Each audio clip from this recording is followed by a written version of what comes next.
Morning students. જો ગયા વખતના લેક્ચરમાં આપણે વિદ્યુત ભારના સતત વિતરણ અને એના વડે મળતા વિદ્યુત ક્ષેત્ર કેવી રીતે શોધી શકાય એના વિશેની વાત કરી ગયા. એના પહેલા આપણે વિદ્યુત ક્ષેત્ર માટેનો અથવા સ્થિત વિદ્યુત માટેનો એક ભૌતિક રાશિ એટલે કે વિદ્યુત ફ્લક્સ વિશેની વાત કરી ગયા. અને એ ફ્લક્સ માટે આપણે શું કહેતા હતા કે કોઈ પણ સમતલ સાથે સંકળાયેલું વિદ્યુતીય ફ્લક્સ એટલે તે સમતલમાંથી લંબરૂપે પસાર થતી વિદ્યુત ક્ષેત્ર રેખાઓની સંખ્યા એટલે એને સમતલ સાથે સંકળાયેલું ફ્લક્સ કહેતા હતા. અને ફ્લક્સ મેળવવું હોય તો એની ગણતરી માટે આપણી પાસે સૂત્ર હતું કે ફ્લક્સ બરાબર વિદ્યુત ક્ષેત્રની તીવ્રતાનો સદિશ અને સમતલના ક્ષેત્રફળ સદિશ બેનો અદિશ ગુણાકાર એટલે કે ડોટ ગુણાકાર કરવાથી એ સમતલ સાથે સંકળાયેલું ફ્લક્સ મળે. આ વિદ્યુત ફ્લક્સ માટે એક અગત્યનું પરિણામ એટલે કે એક અગત્યનો નિયમ એટલે ગૌસનો નિયમ હવે આપણે ભણીશું. તો જોઈએ કે ગૌસના નિયમમાં શું કહેવામાં આવે છે. તો અહીંયા ધારો કે મારી પાસે આ કોઈ એક બિંદુવત વિદ્યુતભાર છે.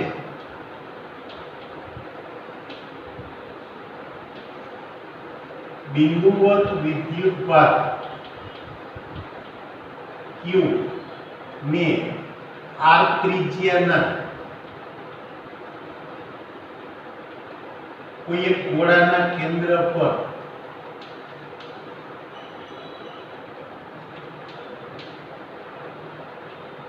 મૂકેલો છે. એટલે કે આ આપણી પાસે કોઈ એક R ત્રિજ્યાનો ગોળો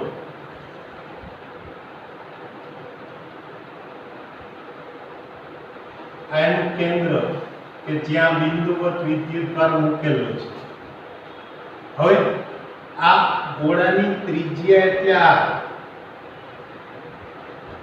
તો અહીંયા હું આ ગોળાની સપાટી પર કોઈ એક નાનો એવો સમતલ વિચારું કે જે સમતલનું ક્ષેત્રફળ છે ડેલ્ટા S. તો આ સમતલનો ક્ષેત્રફળ સદિશ લઈ તે પેલો ક્ષેત્રફળ સદિશ ડેલ્ટા S એ આ સમતલને લંબરૂપે બહારની તરફ મળશે. એટલે કે આ ક્ષેત્રફળ સદિશ એ આ કેન્દ્રને અનુલક્ષીને કર્ણના પેલા બિંદુના સ્થાન સદિશની દિશામાં હોય. તો હવે અહીંયા આગળ હું કહી શકું કે જો આ વિદ્યુતભારને કારણે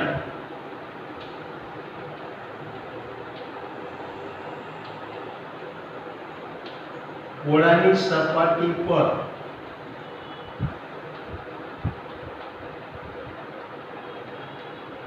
મળતું વિદ્યુત ક્ષેત્ર E હોય તો તે સપાટી પર કલ્પેલા પૃષ્ઠખંડ ડેલ્ટા S સાથે સંકળાયેલ વિદ્યુત ફ્લક્સ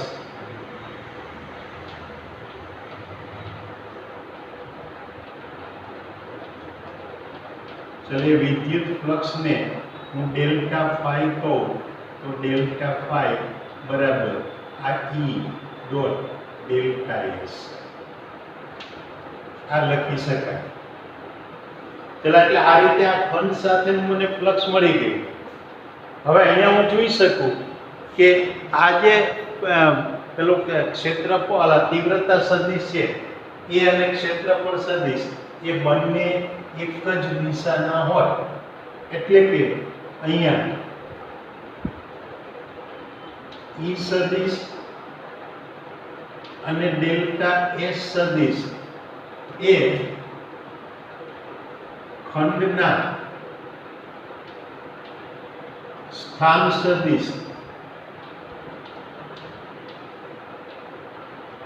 r ની દિશામાં જ હોય છે.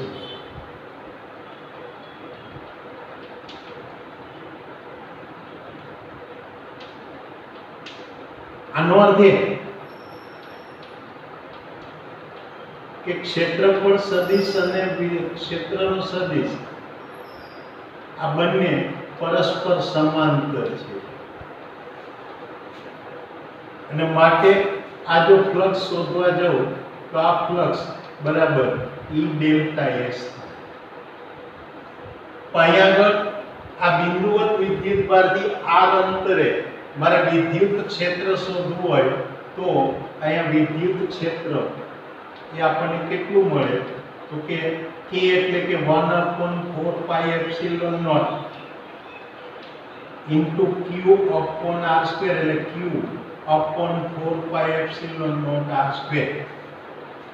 ચલો આ કિંમત મૂકી દઉં તો હવે હું કહી શકું કે માટે ડેલ્ટા phi બરાબર q upon 4 pi epsilon naught r square into delta s. આપણને એક ખંડ માટે મળે. હવે જો મારે સમગ્ર ગોળાકાર પૃષ્ઠ માટે સંકળાયેલું ફ્લક્સ જોઈતું હોય તો આ પૃષ્ઠ ઉપરના આવા દરેક ખંડ માટેના પહેલા તો ફ્લક્સ શોધી લેવાના. એ બધા ફ્લક્સ મળે એટલે એ બધાનો સરવાળો કરો તો મને આ રીતે સમગ્ર પૃષ્ઠ સાથેનું ફ્લક્સ મળે. એટલે કે અહીંયા આગળ સમગ્ર ગોળાકાર સપાટી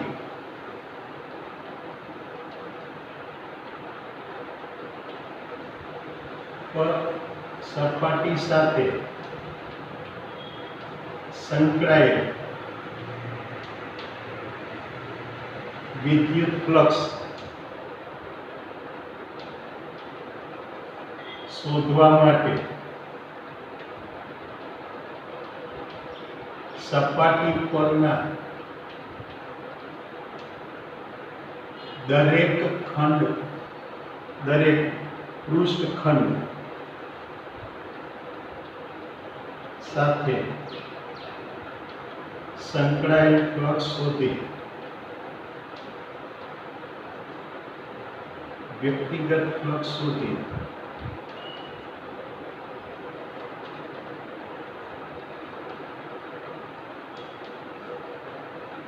એનો સરવાળો લેવો પડે.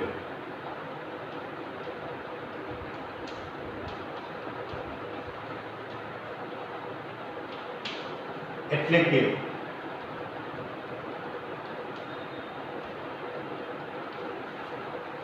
પૃષ્ઠ આપેલા પૃષ્ઠ સાથે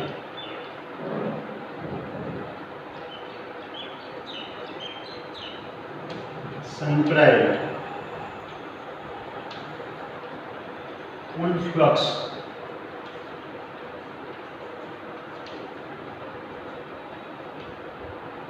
phi હોય તો phi બરાબર સિગ્મા ડેલ્ટા phi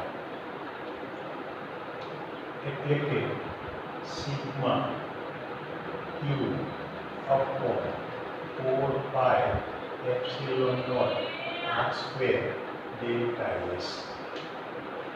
હવે ગોળાકાર સમતલ છે એટલે ગોળાકાર સમતલનું વિદ્યુત ભારનાથી અંતર આપણને સમાન મળશે કારણ કે વિદ્યુત ભાર આપણે એ ગોળાના કેન્દ્ર ઉપર મૂકેલો છે.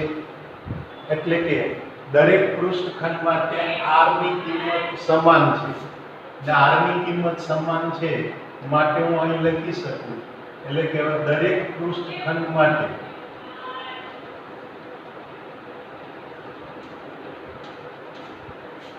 r નું મૂલ્ય સમાન હોવાથી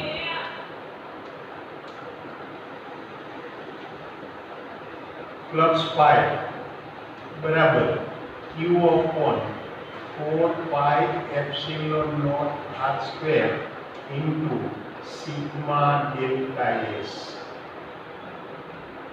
જ્યાં I ની કિંમત 1 થી n ગમે તે હોય. એટલે આ રીતે આ કુલ ફ્લક્સ મળે. પણ અહીંયા આગળ જો હું આ સિગ્મા ડેલ્ટા એસ શોધું તો સિગ્મા ડેલ્ટા એસ એટલે કે જ્યાં I1 to n એના બરાબર આ s એટલે કે ગોળાકાર પૃષ્ઠનું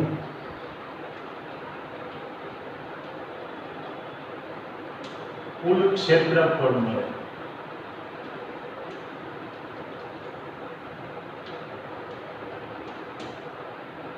જે s બરાબર 4 પાઈ r સ્ક્વેર જેટલું હોય.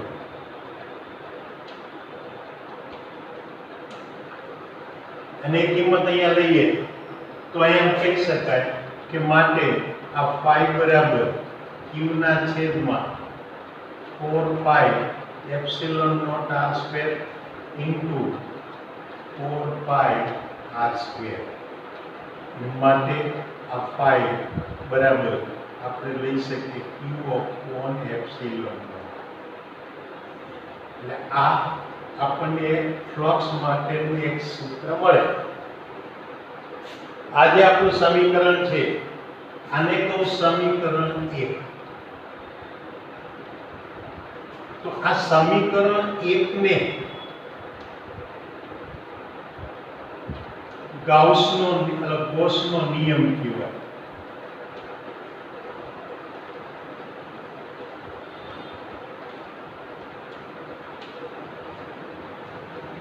ચલો આમાં જુઓ તો આ Q એટલે શું છે? તો કે આપણું આ જે બંધ પૃષ્ઠ હતું એ પૃષ્ઠ વડે ઘેરાયેલો વિદ્યુતભાર. એટલે આ રીતે મારે જો અહીંયા ગૌસનો નિયમ જોઈતો હોય એને ક્યારેક કોઈ ગાઉસ પણ કહેશે. એટલે ગૌસનો નિયમ કે ગાઉસનો નિયમ બંને એક જ છે. તો આમાં Q એટલે શું છે? તો કે બંધ પૃષ્ઠ સાથે એની વડે ઘેરાયેલા વિદ્યુતભાર, કુલ વિદ્યુતભાર. અને માટે હવે જો મારે ગૌસનો નિયમ લખવો હોય તો શું લખી શકાય કે કોઈ પણ બંધ પૃષ્ઠ સાથે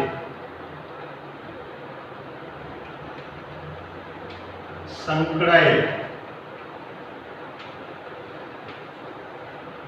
વિદ્યુત ફ્લક્સ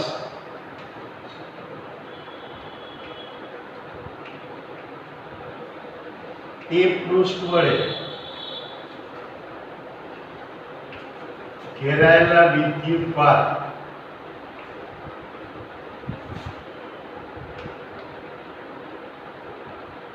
Q અને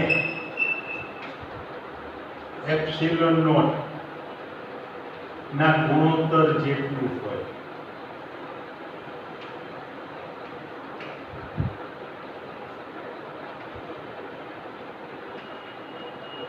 હવે અહીંયા તમે જોશો તો આપણે જે ગાઉસના નિયમને મેળવીએ છીએ તેની જે વાત કરીએ છીએ એ માત્ર ગોળાકાર પૃષ્ઠ માટે જ વાત કરીએ છીએ. પણ હવે એવું જરૂરી નથી કે આ માત્ર ગોળાકાર પૃષ્ઠ માટે જ લાગુ પડે. આ કોઈ પણ આકારના બંધ પૃષ્ઠ માટે લાગુ પાડી શકાય. એટલે વ્યાપક રીતે આને કહી શકાય કે આ કોઈ પણ બંધ પૃષ્ઠ માટે આ નિયમ સાચો છે. હવે એ નિયમમાં અહીંયા જોઈએ તો Q એટલે કે જે વિદ્યુતભાર છે એ વિદ્યુતભાર એ આ બંધ પૃષ્ઠ વડે ઘેરાયેલો વિદ્યુતભાર હોવો જોઈએ. બીજી વસ્તુ કે અહીંયા આગળ આ જે ફ્લક્સ છે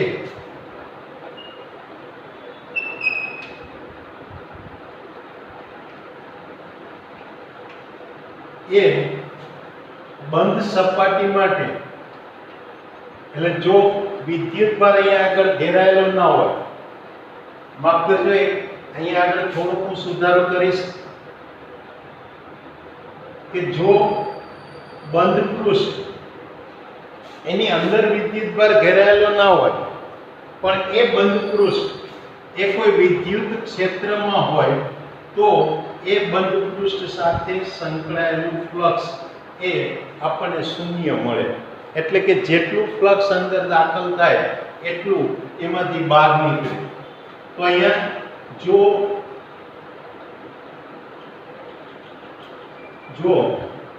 વિદ્યુત ભાર એ બંધ પૃષ્ઠ વડે ઘેરાયેલ ના હોય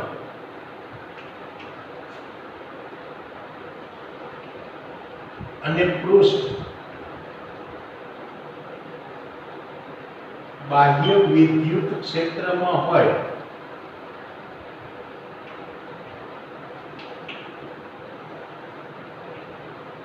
તો તેનું કુલ ફ્લક્સ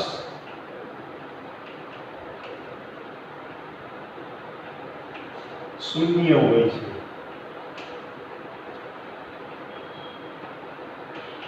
એટલે કે એ વખતે એની સાથે સંકળાયેલું ફ્લક્સ મળી શકતું નથી. ઉદાહરણ તરીકે જો કે માનો કે આપણી પાસે કોઈ સમાન વિદ્યુત ક્ષેત્ર છે.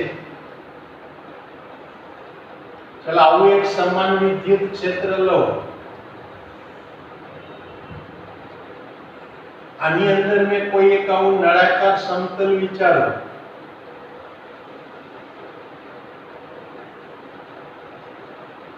તો આવા નળાકાર સમતલ માટે હું 3 પૃષ્ઠ વિચારી શકું. આ 1 2 અને 3. એટલે કે નળાકારના બે છેડાના વર્તુળાકાર આડછેદવાળા પૃષ્ઠ એટલે એ 2 પૃષ્ઠ. ત્રીજું એની ગોળીય સપાટી એટલે કે પેલી નળાકારીય સપાટી વડે મળતું પૃષ્ઠ. હવે અહીંયા તમે જુઓ તો આ પહેલી સપાટી માટે આનું ક્ષેત્રફળ સદિશ S1 કહો તો S1 એ સમતલમાંથી લંબરૂપે બહાર આવતી દિશામાં મળે. બીજા માટેનું ક્ષેત્રફળ સદિશ S2 એ લંબરૂપે બહાર આવતી આ દિશામાં મળે. તો ત્રીજા માટે લંબરૂપે બહાર આવતી આ દિશા મળે. હવે અહીંયા તમે જોઈ શકશો કે S1 અને E એ પરસ્પર વિરુદ્ધ દિશાના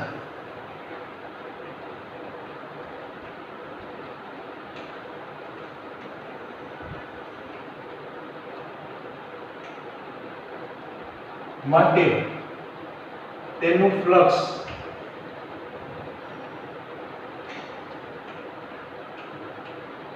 ϕ1 બરાબર માઈનસ ES1. તો S2 અને E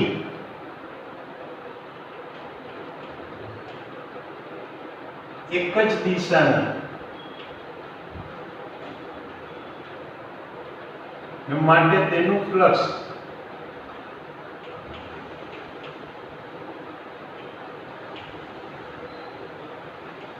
ચલે ફ્લક્સ ને ϕ2 કહો તો ϕ2 બરાબર મને શું મળે E/S2. તો સામે ત્રીજું જે છે એમાં S3 અને E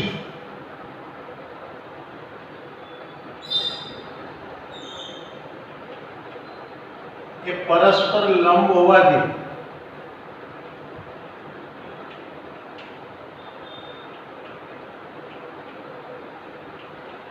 તેનું ફ્લક્સ ϕ3 બરાબર 0 થાય. કારણ કે બે સદિશો જો પરસ્પર લંબ હોય તો એનો અદિશ ગુણાકાર એટલે કે ડોટ ગુણાકાર શૂન્ય થાય. એટલે એ અહીંયા આગળ બેનું ફ્લક્સ લઈએ તો એ ત્રીજું ફ્લક્સ શૂન્ય થયું. માટે અમારે જો કુલ ફ્લક્સ અહીંયા જોઈતું હોય તો કુલ ફ્લક્સ માટે આ ત્રણેયનો સરવાળો લેવાનો. ને માટે આ નળાકારીય બંધ સપાટી સાથે અથવા બંધ પૃષ્ઠ સાથે સંકળાયેલ કુલ ફ્લક્સ એટલે ϕ બરાબર ϕ1 પ્લસ ϕ2 પ્લસ ϕ3. ચલો ϕ1 એટલે આપણે શું મળે છે માઈનસ ES1.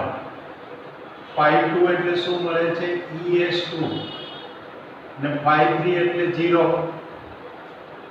પછી S1 અને S2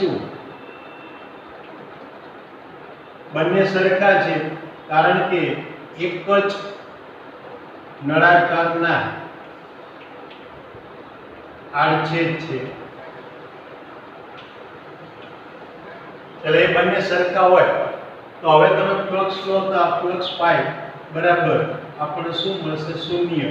એટલે આ રીતે આ બંધ પૃષ્ઠ એના વડે જો વિદ્યુતભાર ઘેરાયેલો ના હોય તો એ વિદ્યુતભાર ઘેરાયેલો ના હોય તો એવા વિદ્યુત ક્ષેત્રમાં એ સમતલ સાથે સંકળાયેલું ફ્લક્સ આપણને શૂન્ય મળે.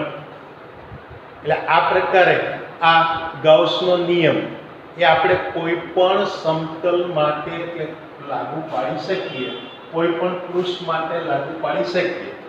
હવે જો તમે આ ગાઉસના નિયમની કંઈક લાક્ષણિકતાઓ જુઓ તો એની લાક્ષણિકતા માટે સૌથી પહેલી વાત કે હું એમ કહી શકું કે આ નિયમ એ દરેક પ્રકારની બંધ સપાટી માટે સમાન રીતે લાગુ પડે.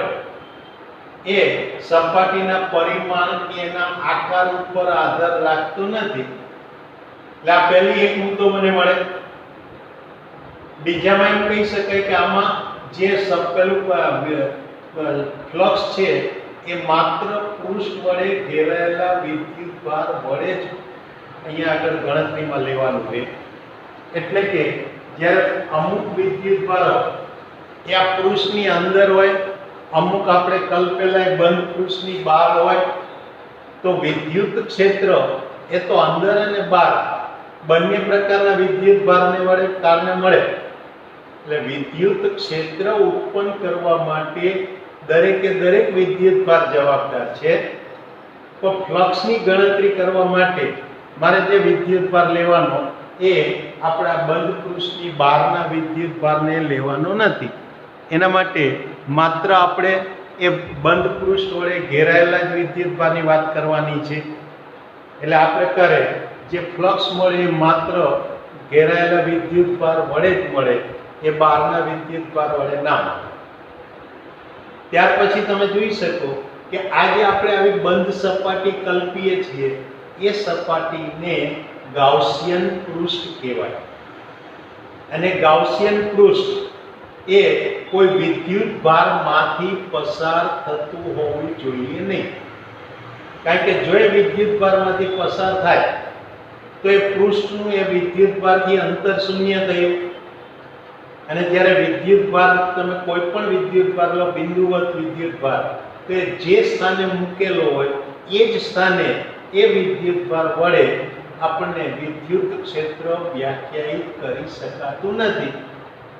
કારણ કે જો હું વિદ્યુત ક્ષેત્રની છે અહીં આગળ સૂત્ર જોવા જાઉં તેમાં તો અંતર r એટલે આપેલા વિદ્યુતભારથી આપેલા બિંદુનું અંતર છે. હવે જો બિંદુ એ વિદ્યુતભાર ઉપર જ હોય તેનો અર્થ છે કે r બરાબર 0 થાય. અને r બરાબર 0 થાય તો ગણિતની દ્રષ્ટિએ તમે જુઓ તો એમ કહેવાય કે અવ્યાખ્યાયિત થયું, અનંત થયું. એટલે આ રીતે ગાઉસિયન પૃષ્ઠ એ કોઈ વિદ્યુતભારમાંથી પસાર થવું જોઈએ નહીં. એટલે એ ગાઉસિયન પૃષ્ઠની કલ્પના કરતી વખતે આ વસ્તુ આપણે ધ્યાનમાં રાખવી પડે. બીજી વસ્તુ કે આ ગૌસનો નિયમ એ આપણને સમમિતિ ધરાવતા તંત્ર વડે મળતા વિદ્યુત ક્ષેત્રોની ગણતરી સરળતાથી કરી આપે છે. જેમ કે વિદ્યુતભારનું લાંબી સુરેખા ઉપર વિતરણ થયેલું હોય, સતત વિતરણ, કોઈ મોટા સમતલ ઉપર સતત વિતરણ થયેલું હોય કે કોઈ ગોળામાં સતત વિતરણ થયેલું હોય, તો એવા કિસ્સામાં આપણે અહીંયા સરળતાથી ગૌસનો નિયમ લાગુ પાડી અને વિદ્યુત ક્ષેત્ર માટેના સૂત્રો મેળવી શકીએ છીએ. અને એક અગત્યની વાત કે આમાં તમે ગૌસનો નિયમ જુઓ તો એ પણ એ અંતરના વર્ગના વ્યસ્ત નિયમ, એટલે કે વ્યસ્ત વર્ગના નિયમ, ટૂંકમાં કુલમ્બના વ્યસ્ત વર્ગના નિયમ પરથી જ આપણને ગૌસનો નિયમ મળે છે. માટે જ્યાં આગળ કુલમ્બના નિયમનું પાલન થતું હોય એવા કિસ્સામાં જ ગોસના નિયમનું પાલન થાય. બીજા શબ્દોમાં કહું તો ગોસના નિયમનું પાલન જો થતું ના હોય તો ત્યાં કુલમના નિયમનું પણ પાલન થતું હોતું નથી. એટલે આ રીતે આ ગોસના નિયમની મને અમુક લાક્ષણિકતાઓ મળે. જો ફરીથી જોઈ જાઓ મેં કઈ કઈ લાક્ષણિકતાની વાત કરી તો કે સૌથી પહેલા કે ગોસનો નિયમ એ કોઈ પણ બંધ સપાટી માટે લાગુ પડે છે. એ બંધ સપાટીના આકાર કે પરિમાણ ઉપર આધાર રાખતો નથી. એટલે કે આ બિંદુવત વિદ્યુતભારથી હું કોઈ એક આર ત્રિજ્યાનો ગોળાકાર સપાટી લઉં તો એની સાથે જેટલું ફ્લક્સ સંકળાયેલું હોય એટલું જ ફ્લક્સ એ બિંદુવત વિદ્યુતભારના કેન્દ્ર તરીકે લઈ અને 2r ત્રિજ્યાની ગોળાકાર સપાટી લઉં તો એ સપાટી સાથે સંકળાયેલું હોય. એનો અર્થ એ કે અહીંયા આગળ એ બંને ગોળાકાર સપાટીઓ લઈએ તો એ બંનેના ક્ષેત્રફળની અંદર એટલે કે એના પરિમાણમાં ફેરફાર થાય તો એની સાથે સંકળાયેલું ફ્લક્સ તો એ બંને વડે ઘેરાયેલો વિદ્યુતભાર એક જ છે, માટે ફ્લક્સ તો કેટલું રહે? એક સરખું જ રહે, એટલે Q/ε જેટલું જ રહે. તો આ અહીંયા આગળ આ રીતે કોઈ પણ બંધ સપાટી સાથે સંકળાયેલું ફ્લક્સ એ આ સપાટીના આકાર કે પરિમાણ ઉપર આધાર રાખતું નથી. બીજું કે આપણા ગૌસના નિયમમાં જે વિદ્યુતભાર છે એ આ ગૌસ બંધ પૃષ્ઠ વડે ઘેરાયેલો હોવો જોઈએ.